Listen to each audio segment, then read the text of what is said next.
Hello future doctors. अगर तुम्हें hand written NET notes चाहिए तो व्हाट्सएप पे मैसेज जरूर करना, नंबर डिस्क्रिप्शन में दिया है। और हाँ, पूरी प्लेलिस्ट जरूर कंप्लीट करना।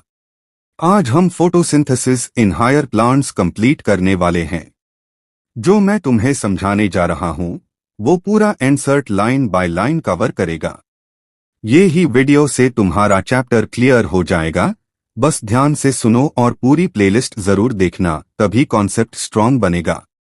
सबसे पहले बात करते हैं अर्ली एक्सपेरिमेंट्स की। मालवीन हाफ लीफ एक्सपेरिमेंट से ह्यूम पता चला कि CO2 जरूरी है फोटोसिंथेसिस के लिए। इसमें क्या होता है, एक लीफ को आधा कवर कर देते हैं पोटेशियम हाइड्रोक्साइड से सोक्ड कॉटन से, जो CO2 एब्जॉर्ब कर लेता है। जो अनकवर्ड पार्ट होता है लीफ का, वहां पे CO2 अवेलेबल होती है, तो फोटोसिंथेसिस होता है और स्टार्च टेस्ट पॉजिटिव आता है। कवर्ड पार्ट में CO2 नहीं होता तो वहां फोटोसिंथेसिस नहीं होता और स्टार्च टेस्ट नेगेटिव आता है। यही से प्रूव होता है कि बिना CO2 के फोटोसिंथेसिस नहीं हो सकता। नेक्स्ट एक्सपेरिमेंट था वैन नियल का।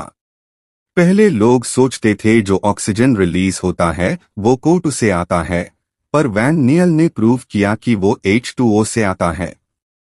उन्होंने पर्पल और ग्रीन सल्फर बैक्टीरिया पे काम किया, जिसमें CO2 के साथ H2S यूज किया गया। इसे ग्लूकोज और सल्फर बना, पार O2 नहीं बना क्योंकि यहाँ H2O नहीं था। इसे पता चला कि ऑक्सीजन का सोर्स CO2 नहीं बल्कि H2O है। बाद में इसको रेडियो एक्टिव आइसोटॉपिक टेक्निक से भी प्रूव किया गया।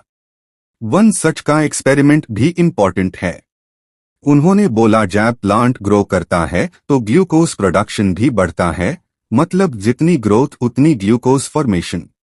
ग्लूकोज बनता है ग्रीन पार्ट में क्योंकि वहां क्लोरोप्लास्ट होता है। यही ग्लूकोज स्टार्च के फॉर्म में स्टोर होता है। प्रीस्टली का एक्सपेरिमेंट भी फेमस है। 1770s में उन्होंने डिस्कवर किया कि प्लांट्स एयर को रिस्टोर करते हैं जो एनिमल्स और बर्निंग कैंडल्स खत्म कर देते हैं। उन्होंने बेल जार, कैंडल और माउस यूज किया। जब कैंडल जलता है और माउस सांस लेता है तो ऑक्सीजन कम होता है और सब मर जाते हैं। और अगर उसमें प्लांट भी हो तो प्लांट ऑक्सीजन वापस बनाता है और कैंडल भी जलती रहती है और माउस भी बचता है। नेक्स्ट एक्सपेरिमेंट था इंजन हाउस का। इसने सनलाइट के इंपॉर्टेंस को प्रूव किया।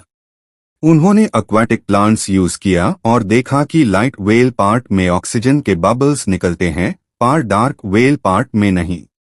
इसे प्रूव होता है कि सनलाइट बिना फोटोसिंथेसिस नहीं होता। एंजलमैन का एक्सपेरिमेंट भी बहुत इंटरेस्टिंग था। उन्होंने प्रिज्म से लाइट को स्प्लिट किया और ग्रीन एल्गा स्पायरोजाइरा को एरोबिक बैक्टीरिया के साथ एक्सपोज किया। जहां मैक्सिमम ऑक्सीजन रिलीज होता था वहां पे बैक्टीरिया अक्यूमुलेट हो गए। ये मेनली ब्लू और रेड लाइट रीजन में था। इसे पता चला कि ब्लू और रेड लाइट पे फोटोसिंथेसिस सबसे ज्यादा होता है। अब आते हैं क्लोरोप्लास्ट पार। इसके अंदर डबल मेम्ब्रेन होता है, आउटर और इनर। इसके अंदर ग्राना होते हैं जो थाइलेकॉइड से बने होते हैं। डूग्राना को स्ट्रोमल लैमेला कनेक्ट करता है। थाइलेकॉइड ल्यूमेन में लाइट रिएक्शन होता है और स्ट्रोमल मैट्रिक्स में डार्क रिएक्शन या कैल्विन साइकिल होती है, जहां शुगर बनता है जो आगे जाके स्टार्च में कन्वर्ट होता है। क्लोरोप्लास्ट अपने आप को मेसोफिल सेल में वॉल के अलोंग अलाइन कर लेता है ताकि ऑप्टिमम लाइट मिल सके। जब लाइट कम होती है तो क्लोरोप्लास्ट परपेंडिकुलर अरेंज होता है और जब लाइट ज्यादा होती है तो पैरेलल अरेंज होता है। पिगमेंट्स की बात करें तो मेन पिगमेंट क्लोरोफिल होता है जो ब्लू ग्रीन कलर का होता है। एक्सेसरी पिगमेंट्स में chlorophyll B yellow green, xanthophyll yellow और कैरोटिनॉइड्स येलो ऑरेंज होते हैं। ये सब मिलके लीफ को ग्रीन कलर देते हैं। इनका सेपरेशन पेपर क्रोमेटोग्राफी से होता है। क्लोरोफिल अही में पिगमेंट है जो मैक्सिमम ब्लू और रेड लाइट एब्जॉर्ब करता है और ग्रीन लाइट सबसे कम।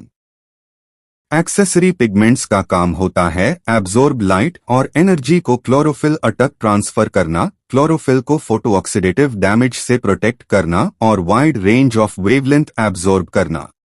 एब्जॉर्प्शन स्पेक्ट्रम में क्लोरोफिल ए, क्लोरोफिल बी और कैरोटेनॉइड्स के पीक्स दिखते हैं।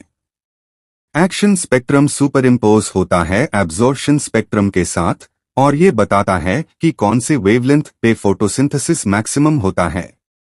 तो ये था पूरा explanation photosynthesis in higher plants का। अगर तुमने अभी तक प्लेलिस्ट नहीं देखी है तो अभी जाके प्लेलिस्ट कंप्लीट करो। हर चैप्टर का एक एक पॉइंट कवर कर रहा हूं ताकि तुम्हारा एनईटी और बोर्ड का प्रिपरेशन फुल पावर में हो। कॉन्सेप्ट क्लियर रखो, प्लेलिस्ट कंप्लीट करो और अगर पसंद आए तो वीडियो को शेयर कर देना ताकि सबको फायदा हो। चलो अब अगला चैप्टर मिलते हैं, तब तक प्लेलिस्ट जरूर देखना।